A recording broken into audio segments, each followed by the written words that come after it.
Okay, once again happy Sabbath. ప్రభునందు ప్రియదేవునికి విశ్వాసులారా, మరొకసారి మీ అందరికీ కూడా విశ్రాంతి దిన శుభాకాంక్షలు తెలియపరుస్తూ మిమ్మల్ని అందరినీ కూడా ప్రేమపూర్వకంగా ఈ యొక్క ఆరాధనకు ఆహ్వానిస్తున్నాను. ఓకే, వాక్యంలోనికి వెళ్లే ముందు మరొకసారి మన యొక్క యవన బిడ్డలందరికీ అలాగే చిన్న బిడ్డలందరికీ కూడా last week youth and children సాబత్ని కండక్ట్ చేయటం అది చాలా సంతోషకరంగాను అలాగే అనేక మందికి ఆశీర్వాదకరంగా ఉంది. కనుక తల్లిదండ్రులుగా మిమ్మల్ని కూడా అభినందిస్తున్నాం. మీ బిడ్డలను మీరు సిద్ధపరిచినందుకు దేవుడు మిమ్మల్ని మీ కుటుంబాలను ఆశీర్వదించును గాక. అలాగనే ప్రతి ఉదయం కూడా 5 గంటల నుంచి 6 గంటల వరకు ఇక్కడ దేవాలయంలో ఉదయకాల ధ్యానాంశాలు జరుగుతున్నాయి. కంటిన్యూగా ఆ 1 అవర్ కూడా మన యొక్క సంఘము కొరకు, ఈ కాలనీ కొరకు ప్రత్యేక ప్రార్థన చేస్తున్నారు. కనుక అనేక మంది జాయిన్ అవుతున్నారు. జాయిన్ అవ్వలేకపోయేవారు దేవుని యొక్క ఆశీర్వాదాల కొరకు సిద్ధపడి రావాల్సిందిగా మనవి చేస్తున్నాను. దేవుడు మనందరినీ దీవించునుగాక. రాత్రి వెస్పోస్లో చెప్పిన రీతిగా ఈరోజు దేవుని యొక్క పరిశుద్ధ వాక్యము సెవెంత్ డే అడ్వెంటిస్ట్ సభ్యులు ఈస్టర్ చేయకపోవటానికి కారణం ఏంటి? ఎస్డిఏ మెంబర్స్ ఎందుకు ఈస్టర్ చేయరు? దీని మీద మాట్లాడాలని అనుకున్నాం. అయితే రాత్రి వెస్పస్లో కూడా చాలా గంభీరమైన వర్తమానం. పీస్ ఆఫ్ మైండ్ లేకపోతే మనం ఏం చెప్పినా వినం. ఎక్కడైనా సరే పీస్ ఆఫ్ మైండ్ అనేటువంటిది చాలా అవసరం. ఆ సమాధానం అనేటువంటిది మనము పొందుకోవాలి. ఆ తర్వాత ఆ దేవుడు మనకి బయలుపరుస్తున్నటువంటి ఆ యొక్క పరిశుద్ధ మర్మాలను తెలుసుకోవటానికి మనం ఇష్టపడాలి. అప్పుడే అది ఏంటి అనేటువంటిది మనకు అర్థమవుతుంది. బెస్ట్ ఎగ్జాంపుల్ చెప్పాం. ప్రపంచంలో ఇప్పుడు జరుగుతున్నటువంటి సంభవాన్ని చూసినప్పుడు ఈ 2 యొక్క రాజ్యాల మధ్యన జరుగుతున్నటువంటి ఆ యొక్క సంఘర్షణ ప్రపంచాన్ని ఇప్పుడు ఒక దాన్ని ఏమో షేక్ చేస్తుంది, ప్రపంచాన్ని. అయితే ఇప్పుడు వారి దగ్గర అన్నాం కదండి, మేకపోతు గాంభీర్యం అంటారు చూసారా, అదే కదా మనం చెప్పుకున్నాం. వారి దగ్గర ఫైనాన్షియల్ క్రైసిస్ వచ్చినా కానీ వారు అది తెలిసి కూడా మేము ఎంత మాత్రం తగ్గలేదు అనేటువంటి ప్రౌడ్తో అలాగే అది కొనసాగిస్తున్నారు. సమాధాన పడటానికి ఇష్టపడకపోతే అది ఎప్పటికీ కూడా కంట్రోల్ కావు. అదే రీతిగా మన ఆధ్యాత్మిక జీవితంలో కూడా మనము సమాధాన పడుతూ మనము వినాలనే మనసు పెట్టినప్పుడు ఖచ్చితంగా దేవుడు మనకి ఆయన బయలుపరుచుకుంటాడు. ఆ రీతిగా ఈరోజు కొద్ది నిమిషాలు దేవుని యొక్క పరిశుద్ధ వాక్యంలో మనం బలపడాలని నేను ఆశపడుతున్నాను. చక్కని ప్రార్థన చేసిన బిడ్డలందరికీ కూడా, వాక్య నిమిత్తం ప్రార్థన చేసిన వారందరికీ కూడా ధన్యవాదాలు తెలియపోస్తున్నాను. ఓకే, ఈస్టర్ అనగా గుర్తొచ్చేది ఏంటి? ఈస్టర్ అనగా గుర్తొచ్చేది ఏంటండి? ఉదయమే, ఆదివారం ఉదయమనే లేచి సమాధుల దగ్గరికి వెళ్ళటం గుర్తొస్తుంది. సింపుల్గా చెబుతున్నాను, అది అందరికీ తెలిసినవే ఇవన్నీ కూడా, వేరే ఏది చెప్తున్నా. ఆదివారం ఉదయమే లేచి సమాధుల యొద్దకు వెళ్ళటం గుర్తొస్తుంది. రెండవది, మీరు ఎంతమంది చూసారో విన్నారో తెలియదు కానీ కలర్ ఎగ్స్ని అది కూడా అంటూ అందుకే చెబుతున్నాను. ఓకే, అవి డిస్ట్రిబ్యూట్ చేస్తుంటారు, రైట్. మూడవది, ఇంకా కుటుంబాలుగా గ్యాదర్ అవుతారండి. గ్యాదరింగ్ కదా, ఫ్యామిలీ గ్యాదరింగ్స్ ఉంటాయి. ఇప్పుడు రేపు సండే రోజు ఉంటుంది చూడండి, అది మామూలుగా ఉండదు. ఇంకంతా అదే ఏదైనా ఇక తర్వాత మరి కుటుంబాలు గ్యాదర్ అయినప్పుడు మరి అందులో మీరు అన్నవన్నీ లేకపోతే ఎలా కుదురుతుంది కదా.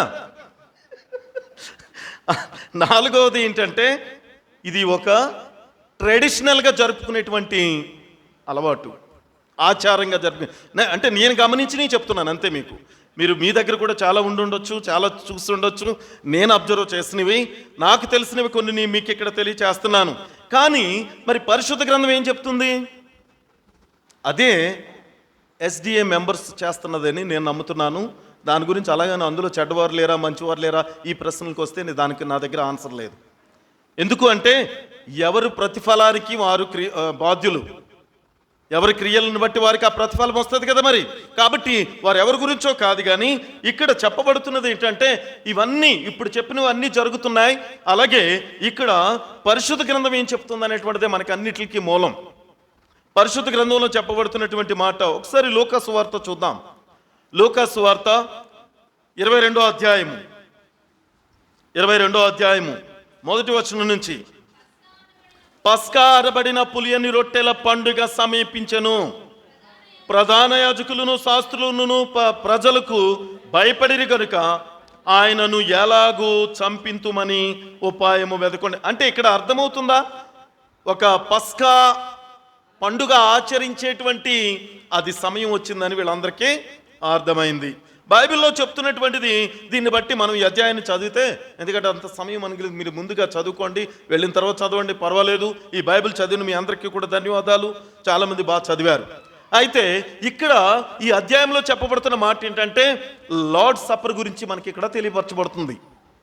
ప్రభరాత్రి భోజనం గురించి మనకి ఇక్కడ తెలియజేస్తుంది. కనుక ఇది సంవత్సరానికి ఒకసారి చేయమని ఎక్కడన్నా రాస్తుందా?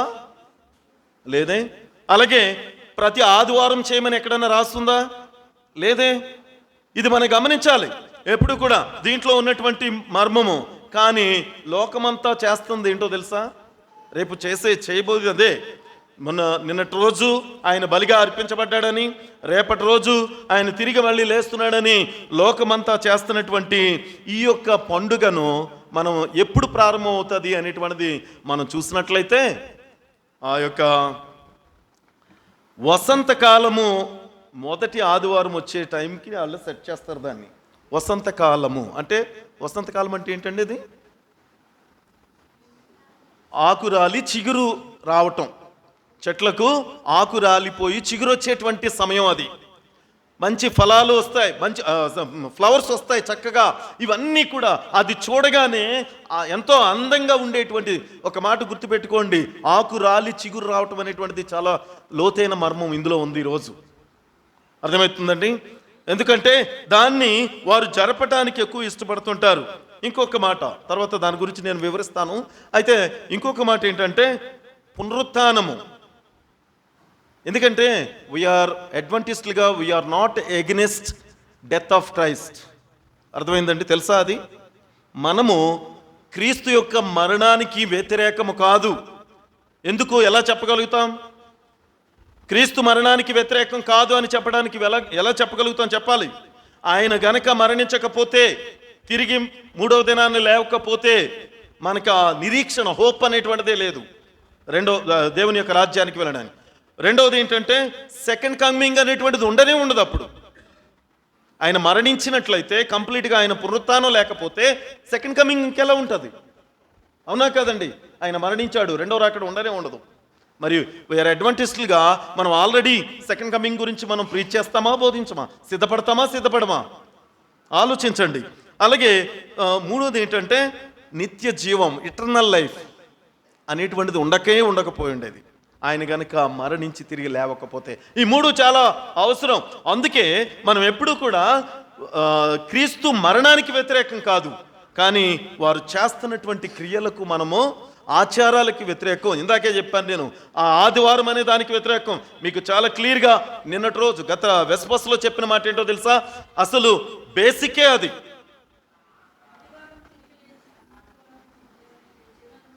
అందుకే ఆ బేసికే దాని మీద ఇప్పుడు ఈ యొక్క దేవుడు చెప్పినటువంటి మాటకు వ్యతిరేకంగా తీసుకుని వెళ్తున్నటువంటిదిగా ఉంది ఇక్కడ మనకి. పునరుత్థానం అనేటువంటిది లేకపోతే మనకి నిత్య జీవం లేదు. పునరుత్థానం అనేటువంటిది లేకపోతే దేవుని యొక్క రెండవ రాకడ లేదు. కాబట్టి అది మనము ఇగ్నోర్ చేస్తామని కాదు, కానీ మనము బిలీవ్. ఎందుకంటే మనం నమ్ముతున్నాం, కానీ మనం నమ్మంది ఏంటంటే ఆదివారం అనే దాన్ని మనం నమ్మంది ఏంటంటే సంవత్సరానికి ఒకసారి వాళ్ళు పెట్టినటువంటి ఆ యొక్క వసంత కాలంలో పెట్టేది అని నమ్మం. ఈ క్లారిటీ ఉండాలి ఎప్పుడూను. అది లేకపోతే మీరు ఎగనెస్ట్ అండి, సింపుల్గా మాట చెప్పొద్దండి. ప్రియ సహోదరి సహోదరులారా, లోతైనటువంటి మాటలు పరిశుద్ధ లేఖనం ద్వారా మనము నేర్చుకోవాలి. ఓకే, ఇంకొకటి ఏంటంటే ఆల్రెడీ మనకి ఇందాక స్క్రిప్చర్ రీడింగ్లో చదివారు మేరీ గారు. ఏంటండి? రోమా 6వ అధ్యాయము 3-4 వచనాలు. రోమన్స్ ఓకే,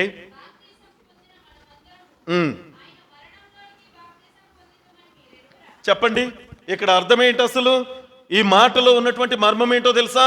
క్రీస్తు గనక మరణించి తిరిగి లేపబడటంలో ఉన్నటువంటి ఆ మర్మం ఏంటో తెలుసా? నీవు నేను పొందిన బాప్తిస్మమే.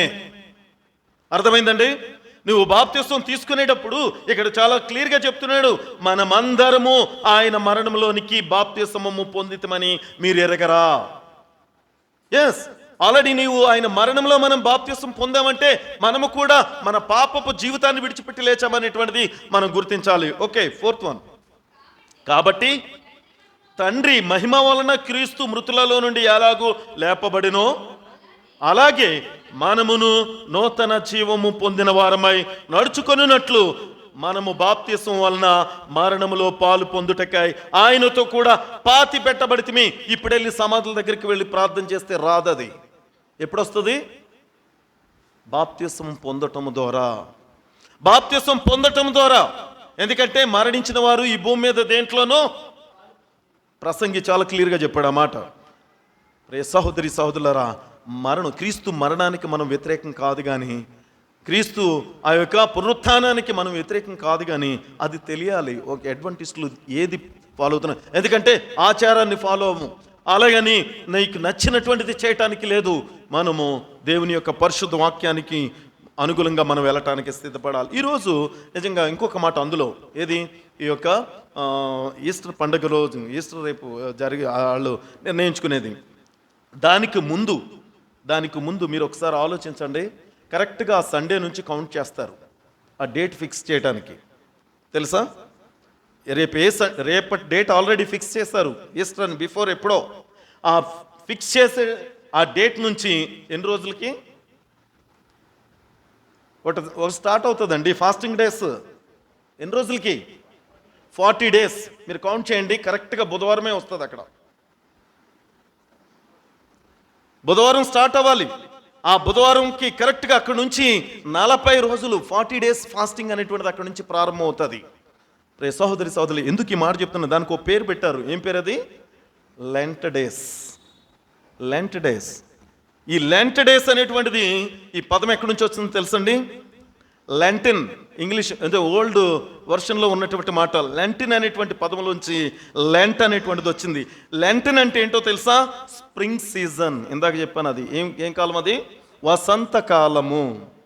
దాని మీనింగే అది, స్ప్రింగ్ సీజన్ అండి. ఆ సమయం నుంచి మొదలైనటువంటిదే. ఇక్కడ లెంట్ అనే పదం కానీ, ఈస్టర్ అనే పదం కానీ బైబిల్లో జెనసిస్ నుంచి రెవల్యూషన్ వరకు ఎక్కడన్నా ఉంటే ఒకసారి చూపించవచ్చు ఎవరమైనా.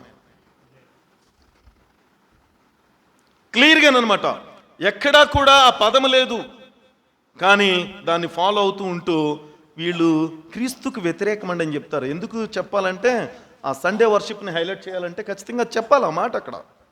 ప్రియ సహోదరి సహోదరులరా, ఇది జ్ఞాపకం చేసుకోవాలి మనం. న్యాయాధిపతులు మనం ఒకసారి చూసినట్లయితే, న్యాయాధిపతులు 2వ అధ్యాయము 13వ వచనం. Judges chapter 2 verses 13.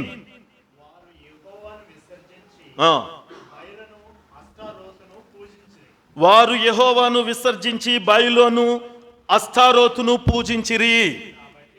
వీళ్ళ ఎలా ఉన్నారో చెప్తున్నాడండి ఇక్కడ. ఎవరు? వీళ్ళు చేసినటువంటి పని దేవుని బిడ్డలే చేస్తున్నారు. ఈ పని దేవుని ఎరిగినటువంటి వారు, దేవుని ఎన్నుకున్నటువంటి, దేవుడు నాకు తెలుసు అనుకున్న వారు చేస్తున్న పని గురించే చెప్తున్నాడు ఇక్కడ. ఏమనంటే, వారు చేస్తున్నటువంటి పని బయలును అస్తరోతును పూజించిరి. కాబట్టి యెహోవా కోపాగ్ని ఇశ్రాయేలీయుల మీద మండెను. ప్రియ సహోదరి సహోదరుడా, నీవు తెలిసే చేస్తున్నావు, నీవు దేవుని కుమారుడిగా కుమార్తెగా ఉండే చేస్తున్నావు అంటే అర్థం ఏంటో తెలుసా? దేవుని కోపాగ్నికి గురి కాబోతున్నా మేము ఒకసారి ఆలోచించాలి దేవుని. ఓకే, 10 చాలండి. 10వ అధ్యాయం 6 కూడా చదవండి వీళ్ళు. అదే జడ్జెస్, న్యాయాధిపతులు 10వ అధ్యాయం 6వ వచనం. ఇశ్రాయేలీయులు యెహోవా సన్నిధిని మరలా దుష్ప్రవర్తనులై వారు యెహోవాను విసర్జించి ఆయన సేవ మానివేసి బయలులు అష్టారోతులు అను సిరియన్ల దేవతలను, సిదోనీల దేవతలను, మోయాబీల దేవతలను, అమ్మోనీల దేవతలను, ఫిలిస్తీన్ల దేవతలను పూజించుచూ వచ్చిరి. ఈ మాట అన్ని చదివిన తర్వాత నాకు ఒకటి మాత్రం చాలా క్లియర్గా ఉంది, అష్టారోతు. దానికోసమే చెప్పాలి, అందుకోసమే ఇవి చదివించాల్సి వచ్చింది. అసలు ఈస్టర్ అనే పదం ఎక్కడి నుంచి వచ్చిందో చెప్పడానికే ఆ మాట అది. ఈస్టర్ అనే పదం ఎక్కడి నుంచి వచ్చింది అనేటువంటిది చెప్పడానికే. 2 కింగ్స్ 2వ రాజులు 2 కింగ్స్ చాప్టర్ 11 వర్సెస్ 5, 11వ అధ్యాయము 5వ వచనం. మీరు చేయవలసినది ఏమనగా, విశ్రాంతి దినమున లోపల ప్రవేశించు మీరు 3 భాగములై, ఒక భాగము రాజా మందిరమునకు. సారీ అమ్మా, ఫస్ట్ కింగ్స్ అమ్మా, ఫస్ట్ కింగ్స్ అదే, సారీ 1 కింగ్స్ 11:5 వచనం. సొలొమోను అష్టారోతు అను సిదోనీల దేవతను, మిల్కోము అను అమ్మోనీల హేయమైన దేవతలను అనుసరించి నడిచాను. ఓకే, చాలండి. ఏమంటాడండి ఇక్కడ కూడా వారు చేసినటువంటి క్రియ ఎలాంటిదో ఇక్కడ మనకి తెలియచేస్తున్నాడు. సొలొమోను కూడా అష్టారోతు అను సిదోనీల దేవతను, మిల్కోను అను అమ్మోనీల హేయమైన దేవతలను అనుసరించి వారు నడిచారు. వీళ్ళంతా ఎవరో తెలుసండి మనకి ఇక్కడ చాలా క్లియర్గా ఇందులో చెప్పబడినది. అసూరియను వారు, అలాగే బాబిలోని వారు, వీళ్ళంతా ఆరాధించేటువంటి ఆరాధన, ఈ బయలు దేవతల పేర్ల గురించి ఇక్కడ మనకి చెప్తున్నారు. అసూరియన్స్ను, బాబిలోనియన్స్, వీరు చేసినటువంటి క్రియలను బట్టి ఇక్కడ అష్టారోతు దేవత అనగా అసలు ఈవిడికి ఏం పేరో తెలుసా? అసలు ఇంకొక మాట ఇక్కడ దాని మీనింగ్ ఏంటో తెలుసండి, ఆకాశరాణి. అష్టారోతు అంటే ఆకాశరాణి. ఈమెకి వీళ్ళు ఇక్కడ అసూరియన్స్ పిలిచే పేరేంటంటే ఈమెని ఇస్తార్, బాబిలోన్స్ పిలిచేటువంటి పేరేమో అష్టారోతు, రోమన్స్ పిలిచేటువంటి పేరేంటో తెలుసా? ఒక కారు పేరండి, ఇది మంచి ఫేమస్ కార్, ఇది ఫార్చ్యూన్, వాళ్ళు పిలిచే పేరు అది. ఎస్, ఆ పేరు మీద కారు కూడా ఉంది. అందుకే వీళ్ళు పిలిచే పిలుపు, ఎవరెవరు ఏ రీతిగా వారిని పిలుచుకున్నారు అనేటువంటిది అష్టారోతు గురించి ఇక్కడ తెలియపరుస్తున్నారు. కాబట్టి ఈమె ద్వారా వచ్చినటువంటిది ఇస్తార్ కనుక ఈస్టర్కి రేపు చాలా దగ్గరగా ఉంది ఇస్తార్. ఓకే, ఎలాగో చూద్దాం. తర్వాత ఆదికాండము, జెనసిస్ చాప్టర్ 10 వర్సెస్ 8, ఆదికాండము 10వ అధ్యాయము 8వ వచనం.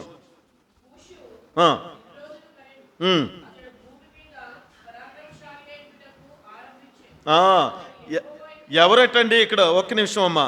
వీళ్ళు అసలు జలప్రళయం తర్వాత వీళ్ళకి చాలా, ఎందుకంటే దేవునితో చాలా ఈ యొక్క రిలేషన్ అనేటువంటిది కట్ అయిపోయింది కదా. జలప్రళయం తర్వాత, నోవాహు జలప్రళయం తర్వాత వారంతా కూడా ఆ 8 మంది మళ్ళీ విస్తరించి, ఆ 8 మంది నుంచి, అంటే నిమ్రోద్ ఎక్కడి నుంచి వచ్చాడో ఈ మనంతా కూడా ఆ చరిత్ర చూసినట్లయితే, వారు ఆ యొక్క అరారాతు పర్వతం మీద ఆగినటువంటి ఆ యొక్క ఓడ ఏదైతే ఉందో, వారు అందులో ప్రవేశించి రక్షణ అనే ఓడ అని చెప్తాం మనం, అంతేనా? రక్షణ, వారు మాత్రమే రక్షించబడ్డారు కాబట్టి అది రక్షణ అనే ఓడే, వారికి భద్రతనిచ్చేటువంటి స్థలమే. అలాంటిది వారు జలప్రళయం తర్వాత వారంతా కూడా ఒక పర్వతం మీద, అదే అరారతు పర్వతం అని మనం చదువుతాం, ఆ పర్వతం మీద ఆగినప్పుడు అక్కడ నివాసానికి యోగ్యంగా లేదని వారు ఆ పర్వతం కింద ఉన్నటువంటి మెస్పటోమియా అనేటువంటి ఆ యొక్క నదీ పరివాహక ప్రాంతంలోనికి వారు నివాసానికి వచ్చేస్తారు. ఎవరైనా ఎక్కడైనా సరే ఒక ప్రాంతం ఏర్పడాలంటే చుట్టూ ఏముండాలి? త్రాగటానికి నీరుండాలి. అలాగనే ఆ ప్రాంతం కొంచెం మనకి పంటలకు పండించుకో, ఎందుకంటే ఆహారం కోసం, తాగటానికి నీళ్లు, తినటానికి ఆహారం ఉండటానికి ఆ చుట్టుపక్కలే వారు ప్రాంతాలు ఆ చుట్టుపక్కల ఆ పరిస్థితులు ఉంటేనే అక్కడ ఒక పట్టణము, ఒక నగరము, ఒక విలేజ్ అనేటువంటిది రావడానికి అవకాశాలు ఉన్నాయి.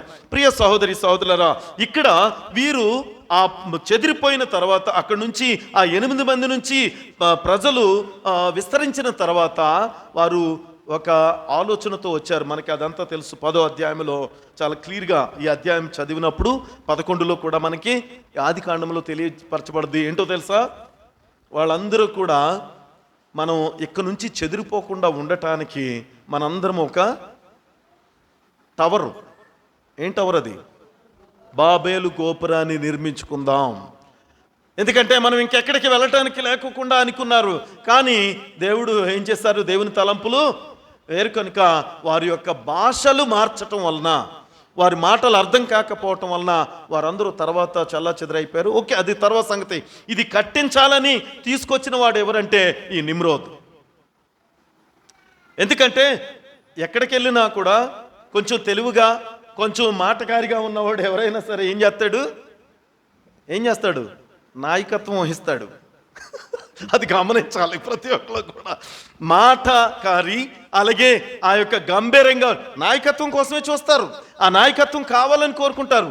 అలాంటిదే నిమ్రోదు కూడా వారందరినీ పోగు చేసుకొని వారందరితో కూడా ఆయన రాజుగా అక్కడ స్థిరపడిపోయాడు, రాజుగా ఉన్నాడు. ఆ రాజుగా ఉంటూ ఆయన శాసనం ఇస్తాడు.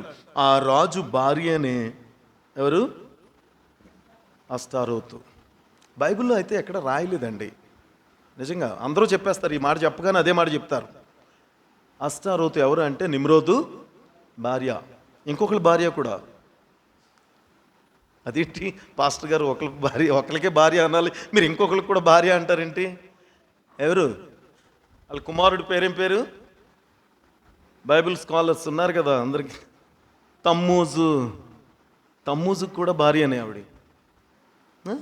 అదే కదా ఘోరమైనటువంటి పరిస్థితి.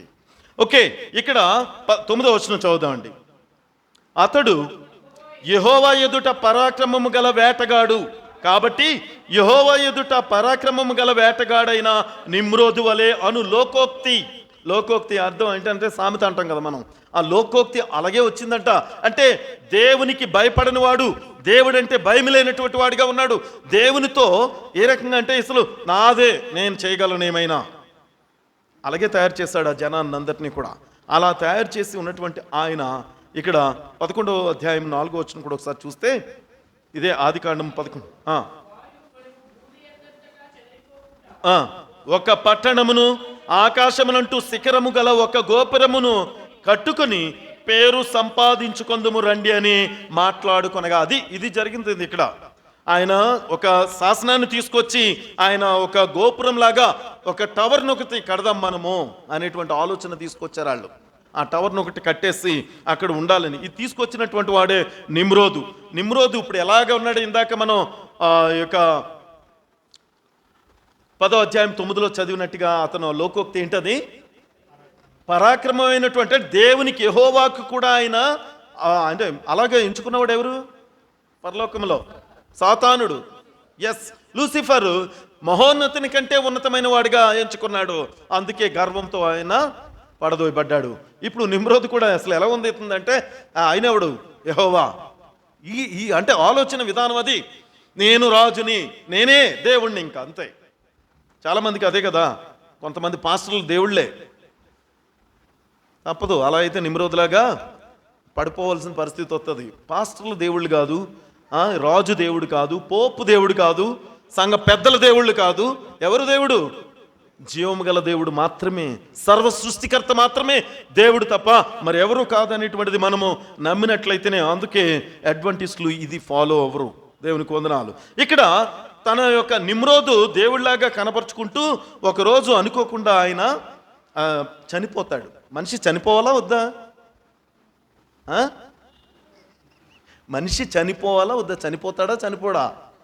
కదా ఎన్ని సంవత్సరాలు? 120 సంవత్సరాలు బతకనాయి, 1000 సంవత్సరాలు బతకనాయి. మనిషి ఎప్పటికైనా చనిపోవాలి. అది లేదు 5 సంవత్సరాలు బతకని, 10 సంవత్సరాలు బతకని మనిషి అనేవాడు చచ్చిపోతాడు.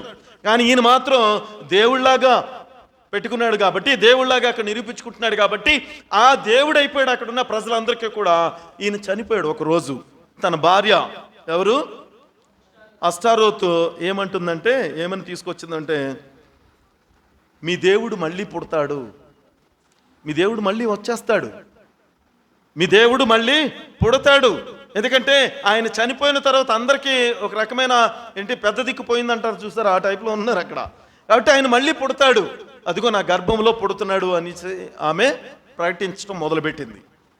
ఆమె గర్భంలో పుడుతున్నాడు. ఆమె గర్భంలో అంటే కుమారుడు, సహజంగా తన కుమారుడే తమ్మూజు. మనం ఒకసారి ఎహెస్కేల్లో చూసినట్లయితే, ఎహెస్కేలు 8వ అధ్యాయం, ఎహెస్కేల్ చాప్టర్ 8 వర్సెస్ 14. ఎహెస్కేలు అందులో కూడా వస్తుందమ్మా, అందుకే చెప్తున్నాం. 8వ అధ్యాయం 14వ వచనం. యెహోవా మందిరపు ఉత్తర ద్వారము దగ్గర నన్ను దింపగా అక్కడ స్త్రీలు కూర్చుండి తమ్మూజు దేవతను గూర్చి ఏడ్చుచు చూచి తిని. వాళ్ళు ఏడవటం చూశాడట ఆయన. ఓకే, ఒక్క నిమిషం అమ్మా.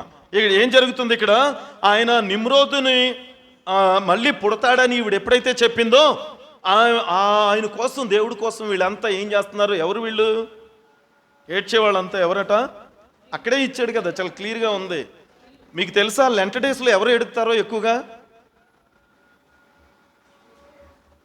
అది కూడా బాగానే చెప్పు, థ్యాంక్ యూ. ఓకే, ఏడుస్తున్నారట భారంతో. ఎవరి కోసం అమ్మా? దేవుడు, రైట్, కరెక్టే. వాళ్ళు దేవుడుగా చూస్తారు కాబట్టి మా దేవుడు చచ్చిపోయాడు, లేడు, మా దేవుడు కావాలి, మాకు మళ్ళీ రావాలి. ఈ ప్రయాస అంతా, ఈ వేదన అంతా, ఈ శ్రమకాలం అంతా, శ్రమలంతా కూడా ఇవన్నీ దానికి సంబంధించినవే. కాబట్టి వాళ్ళు ఆ తమ్మూజు కోసం ఏడుస్తూ అక్కడ ఉన్నారు. ప్రజలకు ఈమె చెప్పింది ఒకే ఒక మాట. నిమ్రోదు చనిపోయిన తర్వాత మీ దేవుడు మరలా పుడతాడు. ఎలా పుడతాడంటే అదే గర్భంలో పుడతాడు. అది ఎలాగ మీకు చూసినా అనేటువంటిది చెప్పింది ఆవిడ. అందుకే ఏ రకంగా అంటే అందుకే ఆవిడకి ఒక పేరు కూడా ఉంది. దేవుడు కదా ఈయన. ఎవరు? నిమ్రోద్ దేవుడు కదా. ఆమె గర్భంలో పుడితే ఆవిడేమవుద్ది? మదర్ ఆఫ్ గాడ్, దేవునికి తల్లి ఆవిడ. మదర్ ఆఫ్ గాడ్, దేవునికి తల్లిగా ఉంది. అంటే దేవునికి తల్లి అనేటువంటి అర్థాన్ని ఇచ్చే రీతిగా ఆవిడ తమ్మూజుని అక్కడ మళ్ళీ కన్న తర్వాత ఆమె ఈ విధంగా మళ్ళీ మనం ఇక్కడ చూస్తాం. ఎలా వచ్చిందో తెలుసా? ఇప్పుడు దేవుని తల్లి ఎవరో చెప్పండి. తమ్మూజుని పక్కన పెట్టండి, అష్టారోతుని పక్కన పెట్టండి. అష్టారోతు కాదు ఇక్కడ, లేక తమ్మూజు కాదు, వీళ్ళని పక్కన పెడితే దేవునికి తల్లి ఎవరు? దేవునికి తల్లి ఎవరు? మరి అదే చెప్పాలి, ఖచ్చితంగా అదే వస్తుంది కదా, మళ్ళీ వేరే మాట లేదు. మరియ తల్లి, దేవునికి తల్లి. మరియమ్మ కూడా యేసు ప్రభుని ఎత్తుకుంటుంది కదా. మీరు ఒకసారి గూగుల్ సెర్చ్ చేయండి, వెళ్ళి గూగుల్లో చాలా స్పష్టంగా ఈ యొక్క అష్టారోతు ఎత్తుకున్న బిడ్డను, తమ్మూజుని ఎలాగైతే ఎత్తుకుని ఉంటుందో మరియమ్మ అనే రూపాన్ని కూడా యేసు ప్రభుని ఎత్తుకున్నటువంటి పిక్చర్ కూడా అలాగే ఇస్తాడు. మీరు చూడండి, ఒకసారి గూగుల్ సెర్చ్ చేసుకొని, ఒకవేళ దాంట్లో లోతుగా ఇంకా బుక్స్ ఉన్నాయండి దానికి సంబంధించినవి, మీరు అవి చదివినా కూడా ఆటోమేటిక్గా అది ఎలా వచ్చింది అనేటువంటిది ఇక్కడ చాలా స్పష్టంగా తెలియచేయబడుతుంది. అయితే ఈమె ఏం చెప్తుంది అని, ఇదిగో మీకు దేవుడు మళ్ళీ పుడతాడు, నా గర్భంలో వస్తున్నాడు. కానీ ఎలా తెలుస్తుంది వీళ్ళకి అని చెప్పినప్పుడే ఇందాక చెప్పాం కదా, ఆ యొక్క వసంతకాలం అనేటువంటిది వచ్చినప్పుడు దానికి ముందు 40 రోజులు మీరు ఏం చేయాలి? ఏడవాలి. ఇందాక మనం హెస్కేల్లో చూసాం కదండి, ఏడవటం. మీరు దేవుని కోసం ఏడవాలి, దేవుడు పుట్టాలి, దేవుడు మళ్ళా రావాలని మీరు ఏడవాలి. ఏడవటం అంటేనే ఏం కాలం? అది శ్రమకాలం అండి, వసంతకాలం కాదు. వసంతకాలానికి ముందు రోజులు ఇవన్నీ కూడా శ్రమకాలం. ఏడ్చి వెళ్ళిపోయిన తర్వాత వసంతకాలం వస్తుంది. అదే కదా మరి, ఆకురాలిన తర్వాతే కదా వచ్చేది. అమ్మా సుశీలమ్మ గారు, ఆకురాలిన తర్వాత వచ్చేదే కదా ఏ కాలం? అదే కదా. అందుకని ఆకురాలేటప్పుడు ఎవరు నవ్వరు కదా, భారమే అది. కాబట్టి దాని ముందు కాలమే శ్రమకాలం, వాళ్ళు ఏడ్చే కాలం కూడా అదే. అందుకే దానికి ఒక పేరు పెట్టారు. ఏంటో తెలుసా? ఒక్కొక్క చోట ఒక్కొక్క పేరు. ఒకటి శ్రమకాలం, రెండోది మండలిక కాలం అని మండల కాలం అంటారు, మూడోది తపస్సు కాలం అంటారు, నాలుగోది మనం ఇక్కడ, ఎందుకంటే వీటన్నిటికీ పేర్లు ఉన్నాయి ఆల్రెడీ. మీరు ఇక్కడ విన్నారో లేదో కానీ రోమన్ కథోలిక్ సంఘం వారు పిలిచే పిలిపే ఇది. తపస్సు కాలం అనేది, మండల కాలమని వాటికి పేరు పెట్టి శ్రమకాలమని ఆ కాలాన్ని 40 రోజులు కూడా ఏడవండి, నీ దేవుడి కోసం మీరు ఏడవండి, శ్రమ పడండి అని చెప్తూ తీసుకెళ్ళినటువంటిదే. ఆ సమయంలో ఇక్కడ అష్టారోతు ఒక ప్రకటన చేసింది మళ్ళీ. ఏ రీతిగా మీకు దేవుణ్ణి తీసుకుని వస్తాను. ఎక్కడి నుంచి అంటే ఆయన ఎక్కడ వెళ్ళిపోయాడు ఇప్పుడు? మరి చనిపోయిన వాళ్ళు ఎక్కడ ఉంటారని నమ్ముతారండి వీళ్ళు. ఎవరమైనా నమ్ముతాం కదా ఎక్కడ ఉంటారని. ఎక్కడ పాతి పెట్టారు? భూమిలో, భూమి కింద పాతాళంలో, ఇదే కదా. అక్కడైనా పాతి పెట్టింది, ఇంకెక్కడైనా అది వాళ్ళిద్దరు ఏదో కొత్తదేదో కనిపెట్టినట్టున్నారు, దానికోసం చెప్తున్నారు. అమ్మ ఎక్కడ ఏదో కనిపెట్టినట్టున్నారు చెప్తున్నారు. ఎక్కడ మరి? కదా, భూమిలోనేనా పాతి పెట్టింది వాళ్ళని? భూమిలో పాతి పెట్టినప్పుడు వాళ్ళని తీసుకురావడానికి వెళ్తుంది ఆవిడి. అర్థమైంది అక్కడ? ఆకాశరాణి, ఆమె పేరేం పేరు? ఆకాశరాణి. ఆకాశరాణి అంటే వీళ్ళు తర్వాత వచనాల్లో మనం చదివినప్పుడు చాలా క్లియర్గా వీళ్ళంతా ఎలాగే ఎదురు చూస్తున్నారో మనకి అక్కడ అర్థమవుతుంది. ఈ ఆకాశరాణి వెళ్ళి నేను తీసుకుని వస్తాను అని చెప్పినప్పుడు మీరంతా కూడా మీ మధ్యకు ఆ యొక్క ఎలా వస్తాడంటే, ఆ వసంతకాలం వచ్చినప్పుడు ఇందాక చెప్పినట్టుగా నేను పాతాళంలోకి వెళ్ళి నేను ఆ యొక్క మన దేవుడైనటువంటి నిమ్రోదుని నేను తీసుకుని వస్తానని చెప్పినటువంటి ఆమె ఆ శ్రమలు వేదన కాలం నుంచి బయటకు వచ్చినప్పుడు ఆ యొక్క వసంతకాలం రాగానే ఏమవుతో తెలుసా, భూమి అంతా కూడా పులకరించి అక్కడ మనకి మొక్కలు వస్తాయి కదండి, చిగురించడం అనేటువంటిది అక్కడే. ఆ రకంగా అంటే పుడుతున్నాడు అనమాట దేవుడు, మళ్ళీ వచ్చేసాడు అక్కడికి. అందుకే తమ్మూజు గురించి చెప్పిన మాట అది. ఈ ప్రకటన చేసి ఈ యొక్క 40 రోజులు కాలాన్ని పెట్టి మనకి ఎప్పుడైతే ఒకవేళ రేపటి నుంచి మీరు కౌంట్ చేసి బ్యాక్కి వెళ్ళండి, వెన్స్డే వస్తుంది 40 రోజులకి. రేపటి నుంచి మీరు ఒకసారి కౌంట్ చేసుకుంటే బుధవారం అనేటువంటిది. కాబట్టి దయచేసి ఆ రీతిగా ఈమె ప్రకటన చేసింది. ఒకసారి మళ్ళీ 13వ వచనం చదవండి అమ్మా. యెహెజ్కేలు 8:13.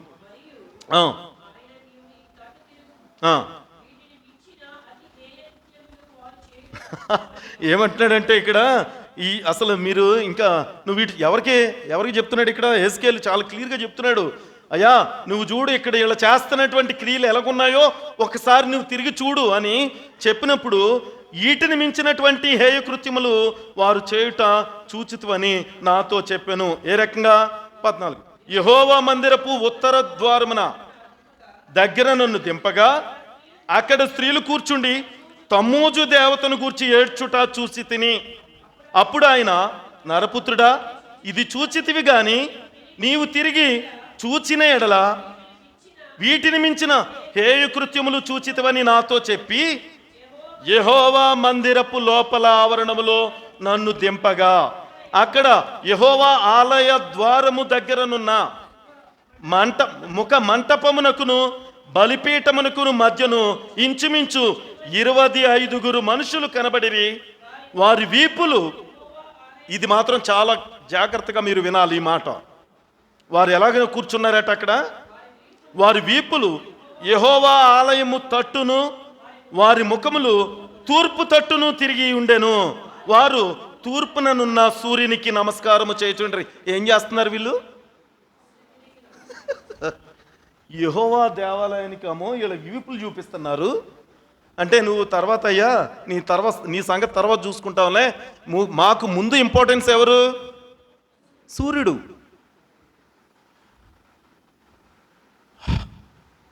ఈ రకంగా వారు అక్కడ ఏడుస్తూ కూర్చున్నారండి. అంటే సూర్యుని ఆరాధించేటువంటి వారుగా వీళ్ళకి మనకి అక్కడ అర్థమవుతుంది చాలా క్లియర్గాను. కాబట్టి వీళ్ళు ఆలయం తట్టుకి తిరగాల్సిన పని లేదు, వీళ్ళకి అవసరం లేదు. దేవుడితో, జీవము గల దేవునితో పనే లేదు.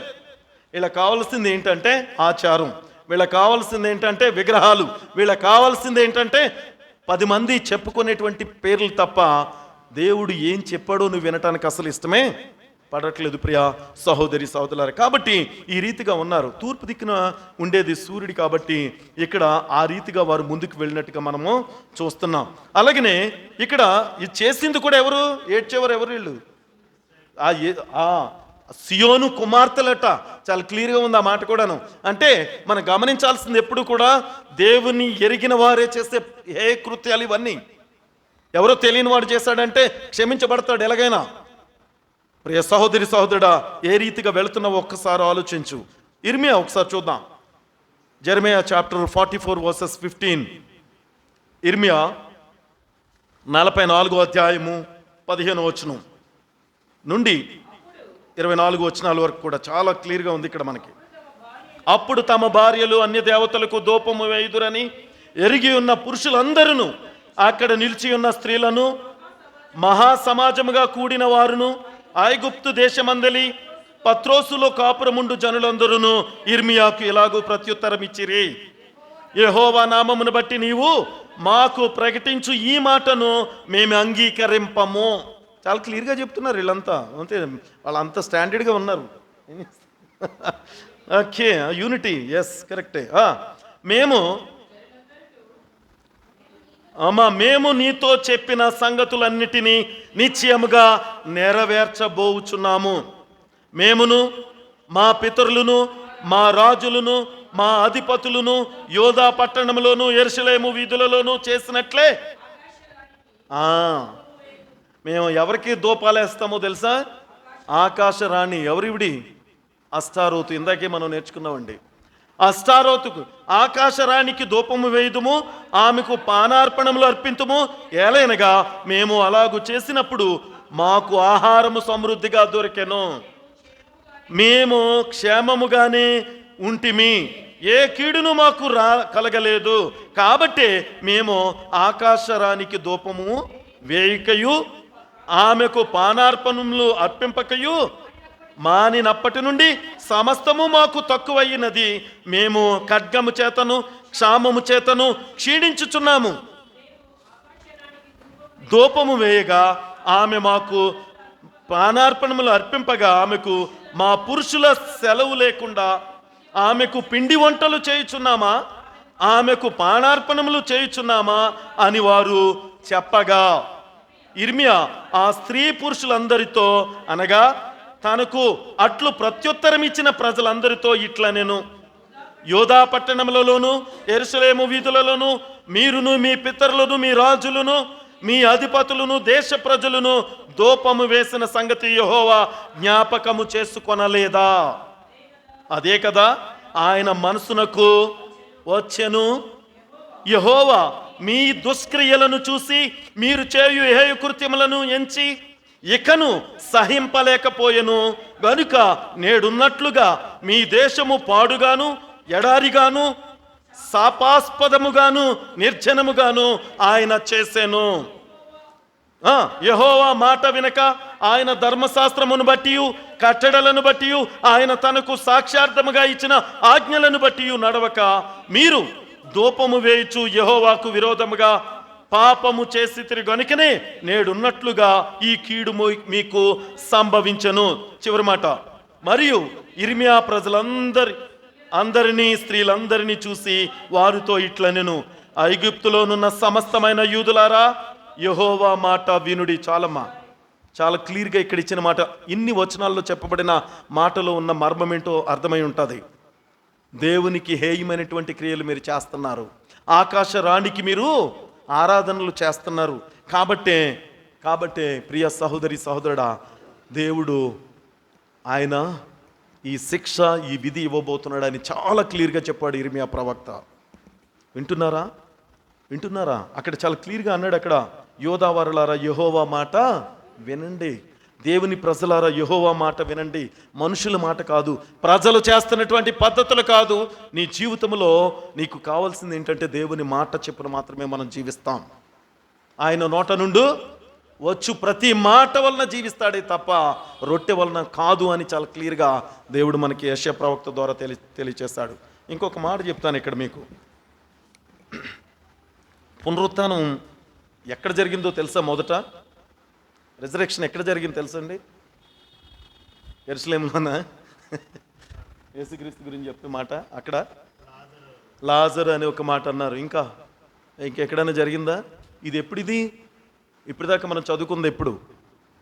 జలప్రళయం తర్వాత అని చెప్పాం కదా, ముందే చెప్పామా?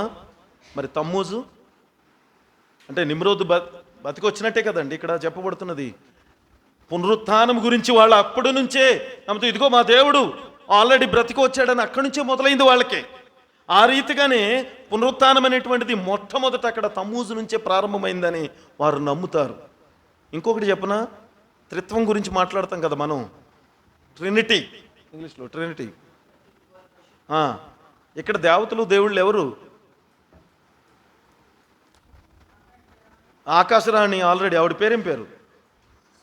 అస్తారోత్. ఓకే, తన భర్త నిమ్రోదు ఎవరు? దేవుడు. తర్వాత తమ్మూజు ఎవరు? ఆయన ఈవిడ కుమారుడు ముందు, తర్వాత దేవుని కుమారుడే. చూడండి మొత్తం అంటే వీళ్ళు ముగ్గురు కూడా ట్రినిటీగా చూపిస్తున్నారు. మళ్ళీ అక్కడ ఎంత ఘోరమైనటువంటి పరిస్థితి అనేటువంటిది మనం ఒకసారి ఆలోచించాలి. ఈ వీటిని బట్టే వారు ఏ రీతిగా ముందుకు వెళుతున్నారనేటువంటిది మనం ఒకసారి ఆలోచించాలి. వీళ్ళంతా చేస్తున్నటువంటి క్రియలు ఏంటంటే దేవునికి కోపం పుట్టించినటువంటి విధానం కూడా ఏంటంటే వాళ్ళు పండగలు చేస్తారు. రేపు పొద్దున్న మామూలుగా ఉండదు ఆ పండగ. అందుకే ఇందాకే చెప్పేశారు మీరు ఏ ఏ షాపుల దగ్గర ఖాళీ ఉండదో చెప్తున్నారు. అక్కడ కొన్నే వినపడ్డాయి నాకు, సుశీలమ్మ గారు చెప్పినాయి. అవునండి, ఓకే. తర్వాత వంటలు, గ్యాదరింగ్, ఫ్యామిలీ గ్యాదరింగ్ అన్నారు కదా, అవన్నీ కూడా చాలా ఎక్స్చేంజ్ ఉంటుంది రేపు. ఎంత ఆర్భాటమో, ఎంతో సంతోషమో. పిండి వంటలు ఆల్రెడీ ఇక్కడ ఆకాశరాణికి చేస్తున్నారు కదండి, వాళ్ళకి చేయటంలో పెద్ద విషయం ఏముంది? ఎంత క్లియర్గా ఉందో మనం ఒకసారి ఆలోచించాలి ప్రియ సహోదరి సహోదరులారా.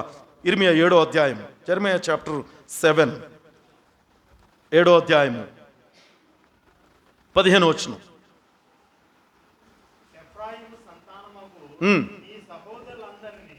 నేను వెళ్ళగొట్టినట్లు మిమ్మును నా సన్నిధి నుండి వెళ్ళగొట్టుదును. కాబట్టి నీవు ఈ జనము కొరకు ప్రార్థన చేయకుము, వారి కొరకు మొరపెట్టనైనను ప్రార్థననైనను చేయకుము, నన్ను బ్రతిమాలు కొనకుము. ఆ మాట ఏమంటున్నాడు తెలుసా? నన్ను బ్రతిమాలుకోకు. ఇర్మియా ప్రవక్త, నన్ను బ్రతిమాలు కొనుకు. ఓకే, నేను నీ మాట క్లియర్గా చెప్తున్నాడు ఇక్కడ, నేను నీ మాట వినను. ఓకే, 17 కూడా చదువు. యోధా పట్టణములలోను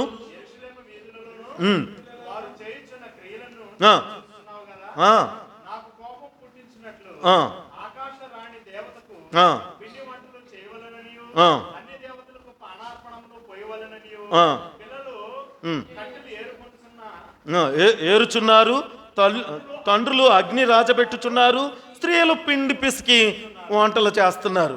ఓకే, నాకే కోపము పుట్టించినంతగా వారు దాన్ని చేయుచున్నారా? తమకే అవమానము కలుగునంతగా చేయుచున్నారు కదా. ఇదే యెహోవా వాక్కు. 20వ వచనం.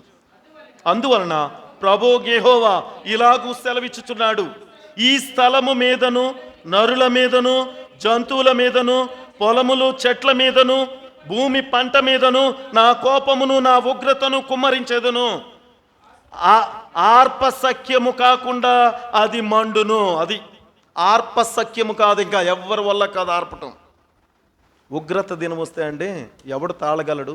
పొద్దున్న మార్నింగ్ డివోషన్లో వచ్చింది కదండి, ఉగ్రత దినం వచ్చినప్పుడు ఎవరు తాళగలడు?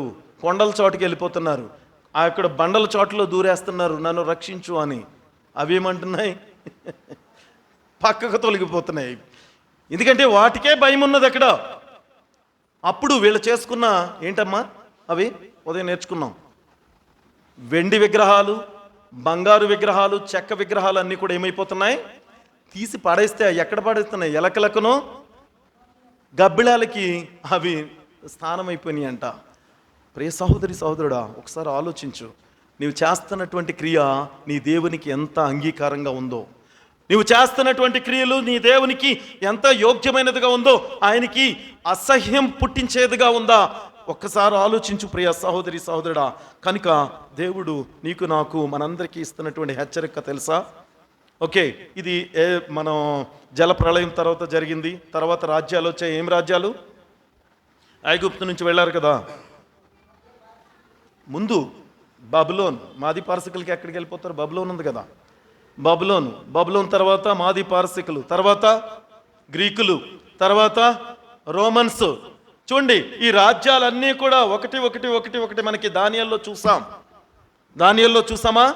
ఒక ప్రతిమ నెబుకద్నెజర్కి ఆ యొక్క ప్రతిమ కలలో వచ్చింది కదండి, దర్శనంలో. దాన్ని చూసినప్పుడు ఆ దానిని ఒక చిన్న రాయి చేతి సహాయం లేకుండా వచ్చి దానంతటిని తునాతునకలుగా చేసినట్టు మనం చూస్తున్నాం. తిత్తునీలుగా అనే మాట అక్కడ ఉంది. అయితే ఈ రాజ్యము, దేవుని రాజ్యం స్థాపించబడేటువంటి సమయంలో, అంటే మొత్తం 4 రాజ్యాలు వరుసగా మనం చూసుకుంటూ వచ్చాం. బబులోను, మాది పారసికులు, గ్రీకులు, రోమన్స్ దగ్గరికి వచ్చేసరికి ఇదంతా కూడా బాగా బలపడిపోయి వచ్చారండి. సూర్య ఆరాధన, ఆకాశపు రాణిని, అలాగే ఈ యొక్క నిమ్రోద్ యొక్క ఆరాధనలన్నీ కూడా, తమ్మూజు ఆరాధనలు పెరుగుతూ చివరికి ఇక్కడ రోమా ప్రభుత్వం దగ్గరికి వచ్చేసరికి అప్పుడు క్రైస్తవుల మీద ఒక భయంకరమైనటువంటి శ్రమలు ప్రారంభమయ్యాయి. ఆ టైంలోనే క్రైస్తవులకి సహాయకుడిగా నిలబడిన వాడు ఒక రాజు ఉన్నాడు. చెప్పాం ఇంతకుముందు కూడా. ఎవరా రాజు? కాన్స్టంటినోపుల్ అని చెప్పాం ఈ మాట. ఓకే, ఇప్పుడు ప్రస్తుతం పిలువబడుతున్న టర్కీ దేశానికి అప్పుడు కాన్స్టంటిన్ అని పిలువబడేది. అక్కడ రోమ్ రాజధాని అక్కడే ఉండేది. అయితే ఆ పరిస్థితుల్లో ఆ కాన్స్టంటైన్ తీసుకొచ్చినటువంటి సిద్ధాంతం ఏంటంటే, క్రైస్తవులందరికీ మేము సహాయం చేస్తాము. ఎందుకు సహాయం చేస్తాం? ఎందుకంటే అప్పటికి రోమా ప్రభుత్వం కూడా అంతరించిపోయే పరిస్థితి వచ్చింది. చివరికి ఇంకా రోమా ప్రభుత్వం అంతా అంతరించిపోయే పరిస్థితి వస్తుంది. కాబట్టి మనము వారికి సహాయం చేస్తే, వారు మనతో కలిస్తే, మనందరము కలిసి మళ్ళీ రాజ్యాన్ని పరిపాలించుకోవచ్చు అనుకుని వారికి దగ్గరికి చేర్చుకున్నాడు. దగ్గరికి చేర్చుకుని వారికి ఇచ్చాడు. ఏ రకంగానో, మీకు మేము సహాయం చేస్తాము ప్రతి విషయంలోనూ కూడా. మీరు ఇదిగో మా గుడులన్నీ కూడా మీరు ఆరాధనలు జరుపుకోవడానికి ఉపయోగించుకోండి అని చెప్పేసి వారు తీసుకుని ఆ రాజ్యంలోనికి వెళ్ళి పిలిచారు. ఎవరు వాళ్ళు? మతాధికారులు ఎవరు? అప్పటికి బిషప్లు, ఆ మతానికి సంబంధించిన వారంతా కూడా అక్కడికి చేరటం అనేటువంటి జరిగి వారంతా కూడా తీసుకున్న నిర్ణయమే. తర్వాత ఏకంగా రాజ్యానికి అధిపతి అయిపోయాడు. ఏకంగా పోపు రాజ్యానికి అధిపతి అయిపోయాడు పోపు. ఆయన ఏది చెప్తే అది జరిగేటువంటి స్థితికి వచ్చేసినటువంటి రోజుల్లో ఇప్పుడు ఆ కథోలిక సిద్ధాంతాలన్నీ కూడా ఇప్పుడు ఏమంటాం, ప్రజలందరిలో కూడా ముందుకు వెళ్ళి, ఇదిగో మనం చేస్తున్నటువంటి క్రియ మన దేవునికి అని చాలా క్లియర్గా అక్కడ అష్టారోతు కుమారుడైనటువంటి తమ్మూజుని ఏ రీతిగా అయితే పెట్టి ఆరాధిస్తారో, అలాగే ఆ పేర్లు సెమరిన్ అంటారు. ఆ వర్డ్ కూడా మనకి ఇంగ్లీష్లో వస్తుంది. అందులోను దాన్ని చూసినట్లయితే దానికే మరొక పేరుగా మరియమ్మ ఆరాధన. మరియమ్మని తన వడిలో ఒక బాలుడిగా ఉంచి ఆరాధన తీసుకొచ్చేసి ఈరోజు అదే సిద్ధాంతాన్ని 40 రోజుల ఏడుపుల సమయాన్ని ముగించి రేపొద్దున్న ఆనందించేటువంటి ఈ యొక్క అష్టారోతు పిలువబడేటువంటి ఈస్టర్గా రేపు దాన్ని సెలబ్రేట్ చేయబోతున్నారు. రే సహోదరి సహోదరుడు, ఒక్కసారి ఆలోచించు.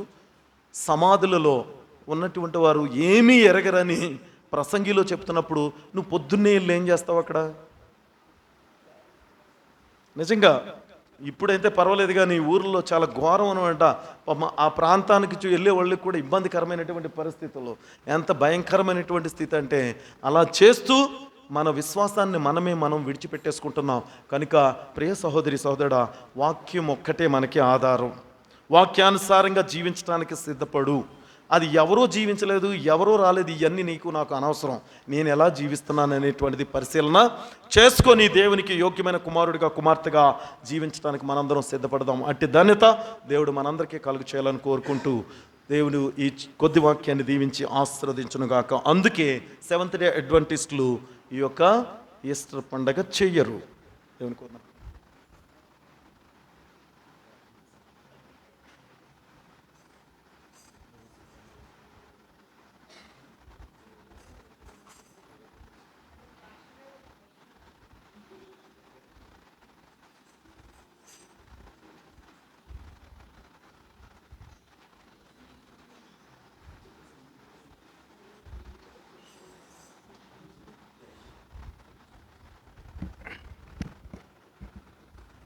థ్యాంక్ యూ అండి పాస్టర్ గారండి. చాలా లోతైనటువంటి విషయాలను మరి సంఘంతో పంచుకున్నారు.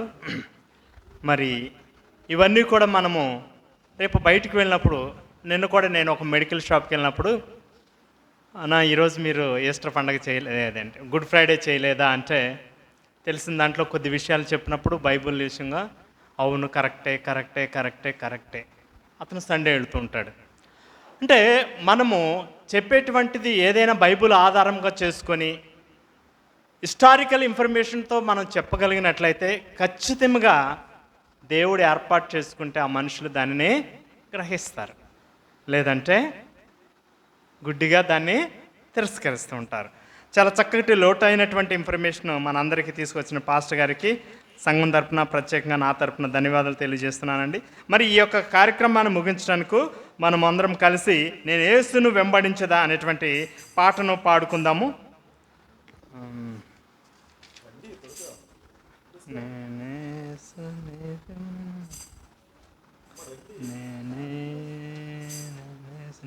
మన పాటల పుస్తకంలో నుంచి 203వ పాట అండి.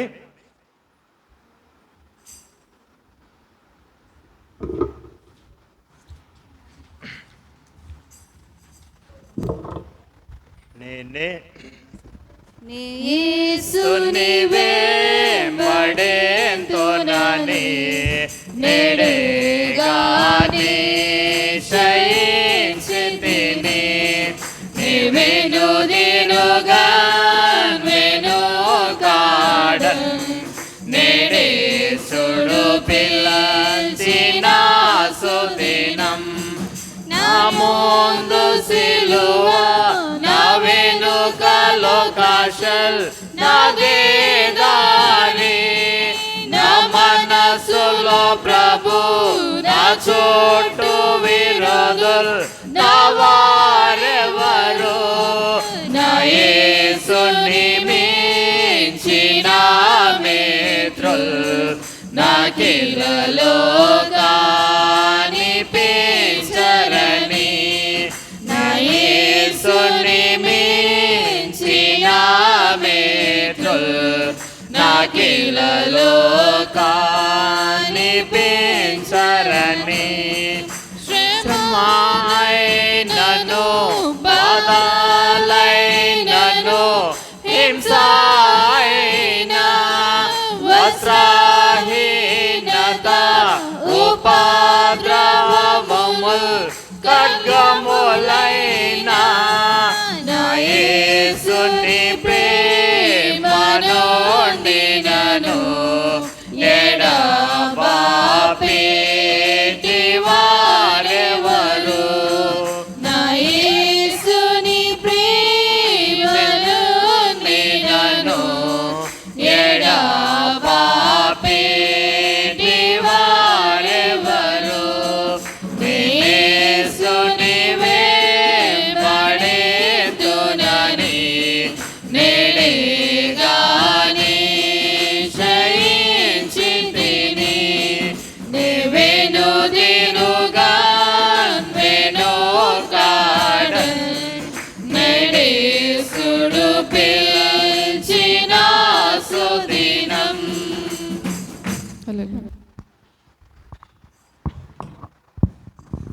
అలాగే నిలబడి కళ్ళు మూసుకున్నట్లయితే ప్రార్థన చేసుకుందాం అమ్మా. పరిశుద్ధుడైన ఘనమైన తండ్రి పరలోకమున్న మా ప్రభువా, గతించిన సబ్బాతు నుంచి ఈ యొక్క సబ్బాతు వరకు కూడా మమ్మల్ని అందరినీ మీ యొక్క రెక్కల చాటును భద్రపరిచి ప్రభా, ఈ సబ్బాతు దినాన తండ్రి నీ యొక్క ఆలయంలో మేమంతా కూడి మిమ్మల్ని ధ్యానించుకునే స్తుతించుకునే భాగ్యాన్ని మరి దయచేసిన దేవా నీకే వందనాలు స్తుతులు స్తోత్రాలు చెల్లించున్నాం ప్రభా. దయగల తండ్రి కృపగలనైనా ఇక్కడ చేరిన ప్రతి ఒక్క బిడ్డను కూడా మీరు ఆశీర్వదించి కాచి కాపాడి ప్రభా, మరి వారి వారి కుటుంబాలను ప్రభా మీరు ఆశీర్వదించి ప్రతి ఒక్క కుటుంబం కూడా ప్రభా నీ ఎడల భయభక్తులతో జీవిస్తూ నీ కృపలో నడుచులాగిన నీ కృప అందరి బిడ్డలపై కుమ్మరిస్తారని మనం చేస్తున్నాను నాయన. కృపగల తండ్రి దయగల ప్రభా, మరి ఇదిగో తండ్రి ఈ యొక్క దినంలో ప్రభా చాలామంది ప్రభా మరి అనారోగ్యాలతో మరి బాధపడుతుండగా ప్రభా ప్రతి ఒక్క బిడ్డను కూడా మీరు ముట్టి వారిని స్వస్థపరిచి నాయన నీ చిత్తమైతే ఆ బిడ్డలు నీ యొక్క సన్నిధానానికి వచ్చి ప్రభా మంచి సాక్షులుగా నిలబడలాగిన నీ కృప ప్రతి ఒక్క బిడ్డపై కుమ్మరిస్తారని మనం చేస్తున్నాను నాయన. ప్రేమగల తండ్రి దయగల ప్రభా కృపగలనైనా అనేకమైన బిడ్డల ప్రభా యొక్క సమయం మందు ప్రభాని యొక్క ఆలయానికి రాలేకపోయినటువంటి బిడ్డలందరినీ కూడా మీరు ఆశీర్వదించి కాల్చి కాపాడి నాయన ఆ బిడ్డల యొక్క హృదయాలను మీరు తట్టి ప్రభా నీ చిత్తమైతే మళ్ళా తిరిగి నీ యొక్క ఆలయానికి వచ్చి మిమ్మల్ని ధ్యానించుకుని స్తుతించుకునే భాగ్యాన్ని ప్రతి ఒక్క కుటుంబంలో ప్రతి ఒక్క బిడ్డ కూడా మీరు దయచేస్తారని మనం చేస్తున్నాను నాయన. ప్రేమమయుడ దయగల తండ్రి కృపగలనైనా మరి ఇంతవరకు కూడా ఇక కార్యక్రమాన్ని నడిపించినటువంటి బిడ్డలందరినీ కూడా ప్రభా మీరు బహుగా ఆశీర్వదించి కాచి కాపాడినైనా వారికి మంచి ఆయురారోగ్యాన్ని జ్ఞానాన్ని జ్ఞాపక శక్తిని ఆ బిడ్డలకు మీరు దయచేసినందుకు తండ్రి మీకు వందనాలు స్తుతులు స్తోత్రాలు చెల్లించినాం ప్రభా. అలాగే తండ్రి ప్రతి ఒక్క యవనస్తుడు యవనస్తురాలు కూడా ప్రభా నీ యొక్క వాక్యంలో ఇంకా బాగా ఎదిగి ఫలించి అనేకమైన వారికి నాయన నీ యొక్క వాక్యాన్ని చాటించేలాగిన నీ కృప మరి యవనస్తులైన బిడ్డలందరిపై కూడా మీరు కుమ్మరిస్తారని మనం చేస్తున్నాను నాయన. కృపగల తండ్రి దయగల ప్రభ ప్రేమమయుడ ఈ యొక్క సమయం మందు ప్రభా ఈ యొక్క ఆరాధనా కార్యక్రమాన్ని ప్రభా మేము ముగించుకుని తిరిగి ప్రభా మీరు ఇచ్చినటువంటి యొక్క గృహాలకు మేము వెళ్ళనై ఉండగా మీరే మాకు సహాయంగా ఉండి మమ్మల్ని సురక్షితంగా మా గృహాలకు చేర్చి తిరిగి మిమ్మల్ని ధ్యానించుకునే భాగ్యాన్ని ప్రతి ఒక్కరికి కూడా మీరు దయచేస్తారని మా ప్రభువును నీ ప్రియకుమారుడైన యేసయ్య నామమున వేడుకొని ప్రార్థిస్తున్నాం తండ్రి. ఆమేన్. పరలోకముంద మా తండ్రి, నామం పరిశుద్ధపరచబడిన గాక, మీ రాజ్యం వచ్చిన గాక, మీ చిత్తం పరలోకమున నెరవేరినట్లు భూమి మీద నెరవేరిన గాక. మా ఇంటి ఆహారం మాకు దయచేయండి, మా ఇళ్ళ అపరాధం చేసి క్షమించే ప్రకారం మా అపరాధం క్షమించుము, మమ్మల్ని శోధనకు తప్పించము. రాజ్యము, శక్తి, మహిమయు నిరంతరము నీవు నావు తండ్రి. ఆమేన్. మన తండ్రి అయిన దేవుని యొక్క ప్రేమయు, కుమారుని యొక్క కృపయు, పరిశుద్ధాత్మ యొక్క అన్యోన్య సహవాసము ఇక్కడ చేరి వచ్చిన ప్రతి ఒక్క బిడ్డపై, ఆయన ఆయా ప్రాంతాల్లో ఆయన స్తుతిస్తున్న బిడ్డలపై, మరి ముఖ్యంగా అనారోగ్యముతో బలహీనతలతో బాధపడుచు ఆయన యొక్క సహాయం కొరకు ఎదురు చూస్తున్నటువంటి బిడ్డలపై ఇప్పుడును ఎల్లప్పుడును సదాకాలము తోడయుండును గాక. ఆమేన్. ఆశీర్వాదము మీద వర్షింపచేయుమేశా,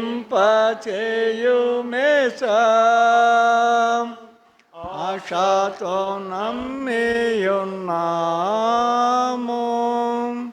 నీ సత్య సాధనము. నీ మహిమేద కుమ్మరించుము దేవా,